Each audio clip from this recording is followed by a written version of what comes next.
tuwang-tuwa na sila sa pagsisiwalat, sa pagkanta laban sa kanilang mga politikus na kinakaibigan. Kaso, sabi kasi ni dating DPWH Secretary at parte ng Independent Commission for Infrastructure na si Rogelio Singson, in his personal opinion lang naman daw, kahit na ibigay pa ni Diskaya ang portion ng mga ninakaw o kaya may magsalita sila na magsalita, they shouldn't be admitted into the State Witness Protection Program.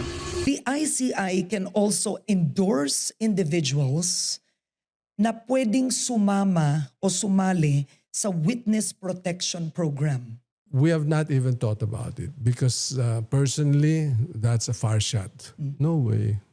They are not the least guilty. They are not. They are principal players. Nakinabang na yung mga yan. Tama na. Galit na yung tao dahil sa kanila. Tapos bibigyan mo ng state protection to be able to get away from further cases and enjoy the benefits of their anomalous practices. Huwag naman. Hindi na nila kailangan yung tulong mo kasi nagsalita ka na agad ng nagsalita in the hopes of keeping the ill-gotten wealth at state witness status na ngayon malabo mo nang makuha. The downfall of the Diskayas should really be studied. Kaso, sila lang ba yung dapat na maaresto at makulong?